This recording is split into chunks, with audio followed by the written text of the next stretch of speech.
문을 닫자마자 울린 알림 하나가 지은호의 하루를 산산이 바꿔놓았는데요. 검사 결과 확인 가능. 그 5글자를 보는 순간 지은호는 손가락 끝이 얼어붙은 것처럼 굳었습니다. 화면을 여니 낯선 용어들이 줄줄이 늘어서 있었고 결론에는 숫자와 이름이 나란히 적혀 있었는데요. 높은 일치율, 그리고 고성희.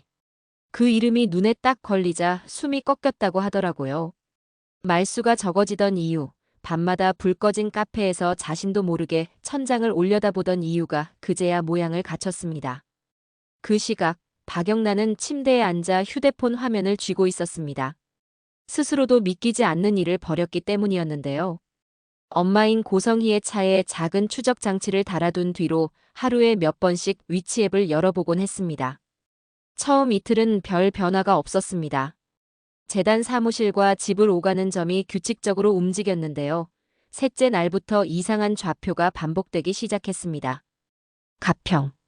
점은 새벽과 저녁 사이 그곳에 박힌 듯 멈췄고 밤이 깊어질수록 더 오래 버텼습니다. 박영란은 화면을 보다가 혼잣말처럼 중얼거렸습니다. 엄마가 왜 거길 가시지? 그렇게 말하면서도 마음 한쪽은 이미 결심을 굳히고 있었어요. 다음 날 아침, 박영란은 이지환에게 연락했습니다. 오늘은 작업실 가기 전에 우회 좀 해도 될까요? 가능하죠. 목적지만 알려주세요.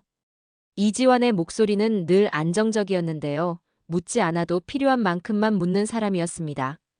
좌표를 입력한 차는 서울을 벗어나 1시간 남짓 달렸고 한적한 언덕을 돌아 작은 별장 앞에서 멈췄습니다. 정원은 정돈되어 있었고 불은 조용히 켜져 있었습니다.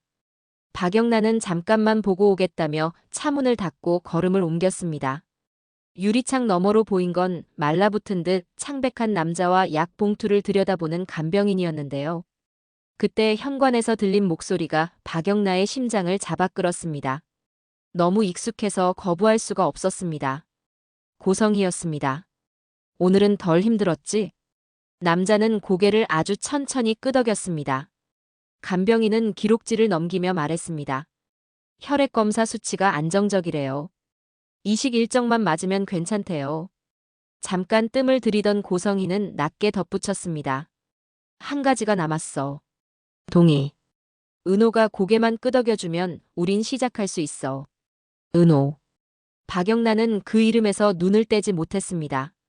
지은호라는 이름은 집에서도 식탁에서도 아버지 박진석의 회사 이야기 속에서도 늘 언급되곤 했거든요. 지은호가 왜 여기서 언급되는지, 왜 이식이라는 단어와 함께 붙어 있는지 그 이유를 상상하는 것만으로도 손끝이 차가워졌습니다. 돌아오는 길, 이지환은 말수가 더 줄어든 박영란을 살피며 물었습니다. 괜찮으세요? 괜찮다고 말하고 싶은데 잘 모르겠어요. 이건 제가 혼자만 알고 있어도 되는 건지 모르겠고요. 알아야 할 사람이 있으면 아가씨가 정하실 거예요. 저는 비밀 지켜요. 그 짧은 대화가 박영란에겐 이상하게 큰 힘이 됐습니다. 그 무렵 지은호는 카페 공사를 마무리하고 문손잡이를 교체하는 일에 매달리고 있었습니다. 새 손잡이가 손바닥에 착 감기는 느낌이 좋았는데요. 마음은 여전히 덜컹거렸습니다. 결과지를 손에 쥐고 있으면 이름이 관계가 되는 순간의 무게가 너무 분명해졌거든요. 그때 카페로 찾아온 사람이 있었습니다. 박성재였습니다. 잠은 좀 자요? 조금씩요. 공사 끝나가니까요. 끝난다고 끝나는 게 있나 싶죠. 제가 보기엔 이제 시작 같은데. 박성재의 말은 농담처럼 들렸지만 눈빛은 가벼워 보이지 않았습니다. 무슨 일이 있으면 말해요. 제가 서 있는 자리에서 할 수 있는 게 생각보다 많거든요.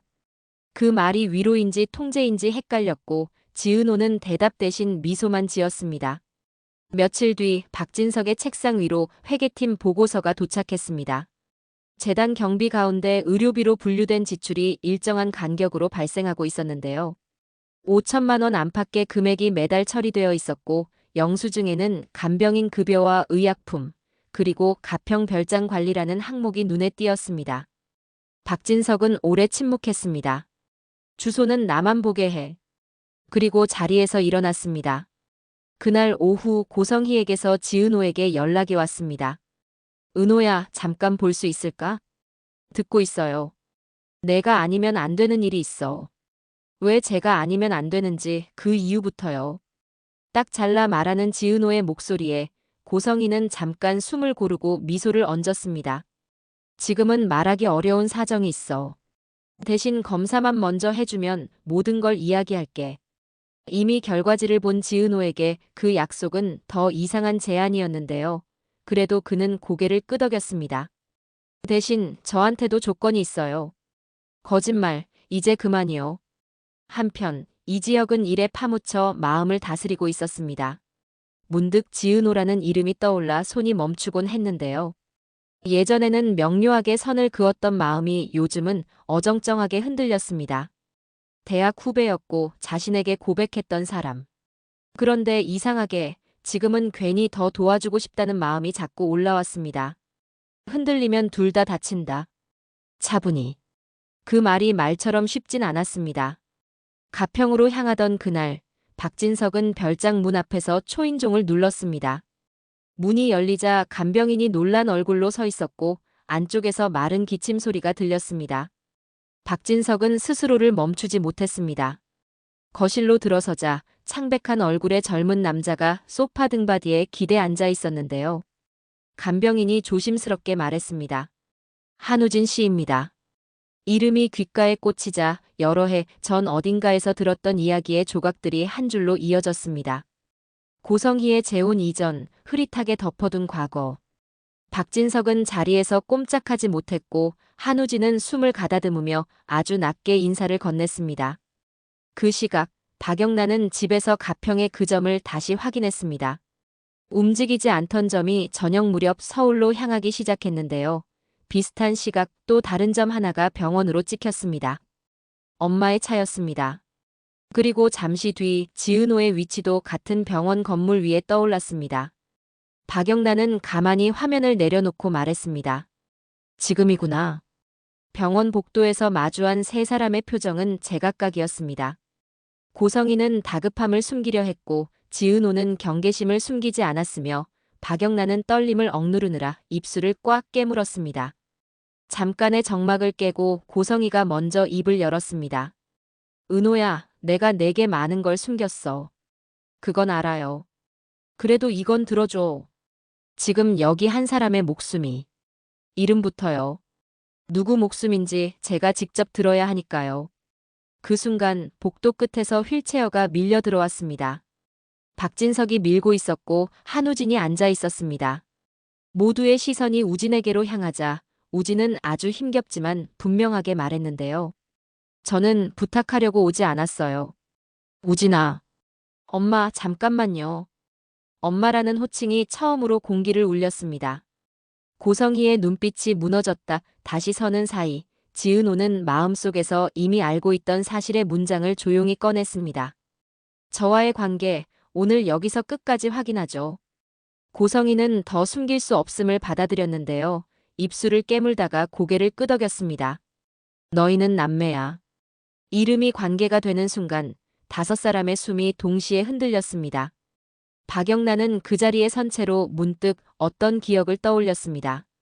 오래전 가족 식사 자리에서 스쳐간 낯선 이름, 박성재가 건넨 호의와 불편함이 뒤섞인 시선, 엄마의 지나치게 깔끔한 일정표. 조각들은 늘 있었는데 오늘에야 맞물렸습니다. 그날 늦은 밤 각자의 방에서 다른 소리가 났습니다. 지은호는 결과지를 다시 펼쳐놓고 한 줄 한 줄 눈으로 더듬었습니다. 숫자와 그래프는 여전히 냉정했지만 그 너머의 마음은 묘하게 따뜻해졌습니다. 살릴 수 있다면 해야 하지 않을까? 다만 내 방식으로. 혼잣말처럼 속삭이고는 종이봉투를 다시 닫았습니다. 박영란은 거울 앞에 서서 자신과 눈맞춤을 오래 했습니다. 엄마가 정해준 자리로 들어가는 대신 자신이 원하는 방향을 고를 수 있을지 스스로에게 물었는데요. 대답은 생각보다 빠르게 나왔습니다. 오늘 아니면 평생 못할 수도 있어. 그리고 휴대폰을 들어 상견례 약속 담당자에게 정중한 메시지를 보냈습니다. 죄송하지만 일정을 재조정하고 싶습니다. 박진석은 서재에서 오래된 서류를 정리했습니다. 별장 계약서, 간병인 계약서, 그리고 익숙한 도장. 손끝에 묻는 잉크 냄새가 이상하게 생생했습니다. 그는 처음으로 아내의 야심과 비밀을 단지 견제해야 할 문제가 아니라 해명해야 할 관계의 문제로 바라보았습니다. 회사와 집을 같은 방식으로 다루기 시작한 게 언제였나. 스스로에게 던진 질문은 쉽게 떠나지 않았습니다. 고성이는 창가에 서서 새벽까지 잠을 이루지 못했습니다. 미안하다는 말을 입안에서 몇 번이나 굴렸다가 삼켰는데요. 그 말이 자신을 약하게 만들까 두려워 늘 피했었더라고요. 하지만 오늘에야 깨달았습니다. 그 말이 약함이 아니라 시작일 수도 있다는 걸요. 한우진은 병실 불을 끄기 전 창밖을 한 번 더 봤습니다. 살고 싶은 마음과 살려달라는 부탁 사이에 서 있는 자신이 이상하게도 담담했습니다. 누구의 삶을 빼앗지 않고도 내가 살아갈 수 있는 방법이 있는가? 그는 자신에게 묻고 또 물었습니다. 아침이 오자 움직여야 할 일들이 정리되기 시작했습니다. 의사는 일정표를 내밀며 가능한 날짜와 위험을 설명했습니다. 그 설명이 끝나고도 아무도 자리에서 일어나지 않자 지은호가 먼저 입을 떼었습니다. 저 하겠습니다. 다만 몇 가지 확인해야 해요. 모두가 고개를 들었습니다. 첫째, 오늘 이후로는 거짓말 없이. 둘째, 별장과 관련된 비용, 병원과 재단의 연결, 전부 기록으로 남기기. 셋째, 제가 누군가의 비처럼 말에 묶이는 일 없게 해주세요. 고성이는 오래 고개를 숙이고 있다가 천천히 수긍했습니다. 약속할게. 내가 요구한 방식으로. 박진석도 덧붙였습니다. 감사와 책임은 문서로 남기지. 누구도 빚지지 않게. 모두가 가라앉는가 싶던 그때 예상치 못한 서류가 테이블 위에 놓였습니다. 병원 행정팀 직원이 급히 가져온 적합성 결과였는데요. 맨 위에 적힌 짧은 문구가 눈에 들어왔습니다. 초고적합 후보 추가 발견. 그리고 익숙한 이니셜이 붙어 있었습니다. P. S. 문 밖에서 지켜보던 박성재가 앞으로 한 발 나섰습니다. 저입니다. 방 안의 공기가 바뀌었습니다. 당신 허락만 주면 내간으로. 안 돼요. 박성재의 말이 끝나기도 전에 지은호가 먼저 잘랐습니다. 당신의 선의가 나중에 내 삶을 묶는 끈이 되는 걸 원치 않아요. 저는 제 결정을 지키고 싶어요. 박성재는 잠깐 말을 잃었고 그제야 자신이 어디까지 선을 넘었는지 깨달았습니다. 미안해요. 몰랐다고 하지 않을게요. 제가 제 마음만 봤어요. 그 한마디가 오히려 솔직하게 들렸고 방 안에 약한 숨소리가 흘렀습니다. 그날 저녁 카페 불을 켜던 지은호는 새 손잡이를 한 번 더 쥐었다 놓았습니다. 닫히는 문은 분명히 닫히고 열리는 문은 망설임 없이 열리자. 혼잣말을 하고 있더라고요. 그때 문이 열리고 이지혁이 들어왔습니다. 자재 체크하러 왔어. 덕분에 문이 정말 잘 닫혀요. 힘든 건 말 안 해도 돼. 대신 혼자 두진 않을게. 준비한 위로가 아니어서인지 그 말은 깔끔하게 마음 안쪽에 내려앉았습니다. 지은호는 고개를 끄덕이며 미소를 보였는데요. 그 미소는 말수가 줄어든 요즘 보기 드문 것이었습니다. 며칠 지나 집에서는 또 다른 소식이 터졌습니다. 상견례 날짜가 잡혔다는 통보에 박영란은 방으로 들어가 앉아 있었습니다. 스스로도 알았어요. 이 결혼은 엄마의 계산과 집안의 체면이 만든 길이라는 걸요. 그러나 그 길이 자기 인생을 대신 살아주진 않는다는 걸 이번엔 놓치고 싶지 않았습니다. 밤이 깊어갈수록 마음이 또렷해졌고 결국 거절의 문장을 스스로 만들었습니다. 엄마, 저는 제 인생을 제가 고르고 싶어요. 그 선택이 우리 모두를 위험하게 만들 수 있어. 위험과 타협하자고 제 삶을 통째로 내주진 않을래요.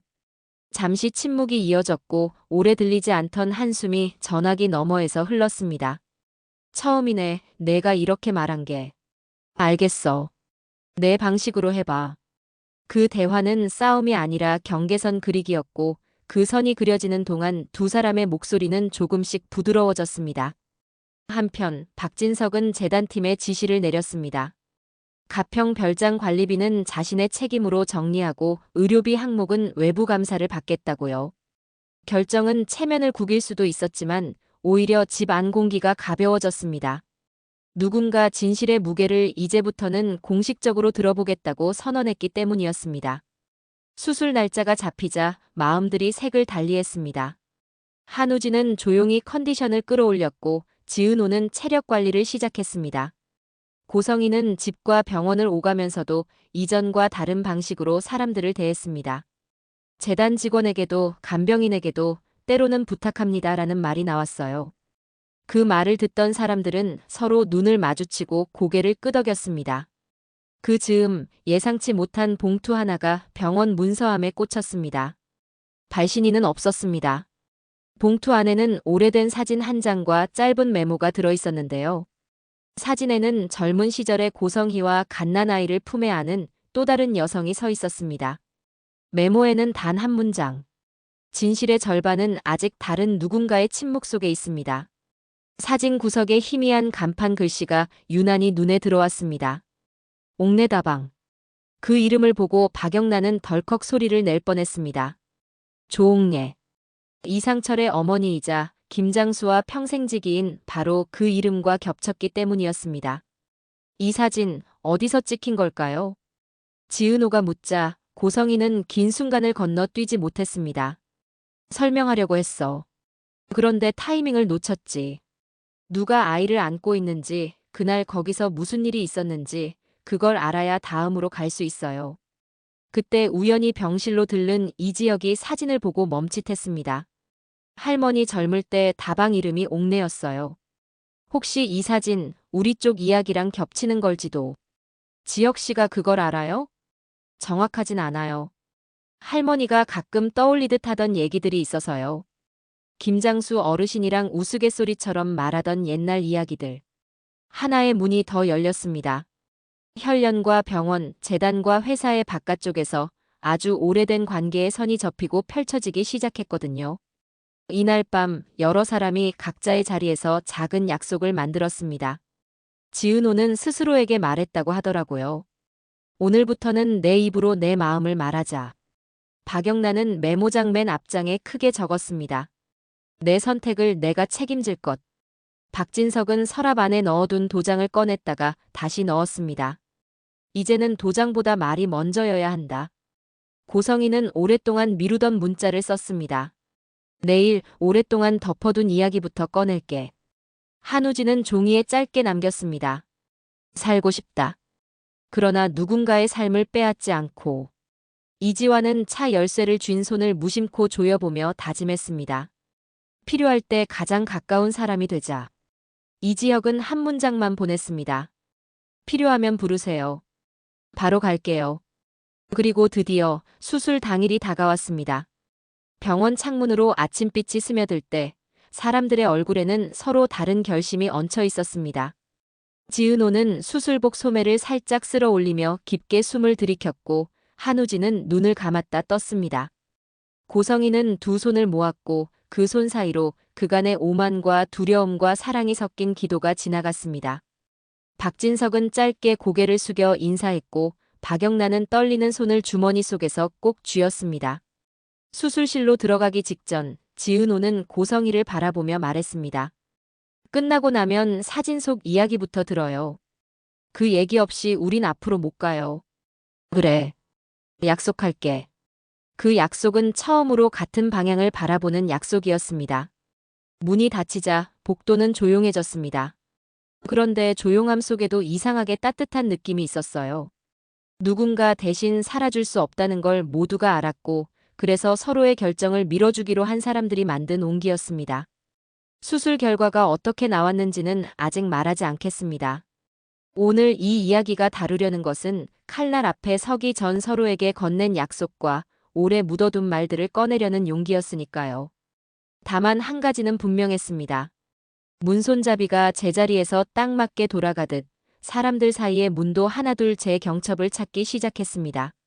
닫아야 할 문은 단단히 닫히고 열어야 할 문은 망설이지 않고 열리도록요. 그리고 마지막으로 그 봉투에 사진이 남긴 실마리는 다음 이야기를 예고하고 있었습니다. 옥내다방. 조옥래와 김장수, 그리고 젊은 날의 고성이가 얽힌 그 시절의 한 장면. 거기엔 왜 갓난아이가 있었는지, 사진을 보낸 사람은 누구인지, 왜 지금 이 타이밍이었는지. 답은 오래된 자리에서 우리를 기다리고 있었고, 각자는 그 자리로 한 발씩 다가가고 있었습니다. 누군가는 한계를 털어냈고, 누군가는 오래된 버릇을 내려놓았고, 누군가는 마음의 문을 열었습니다. 다음에는 사진 속 간판 아래에서 진짜 이야기를 처음부터 다시 시작해 보려고 합니다. 그리고 그때도 누구도 혼자 두지 않겠다고 서로가 서로에게 한 약속을 잊지 않으려고 합니다. 오늘 준비한 영상은 여기까지입니다. 끝까지 시청해 주셔서 감사합니다. 구독과 좋아요는 재미있는 영상을 만드는데 아주 큰 힘이 됩니다.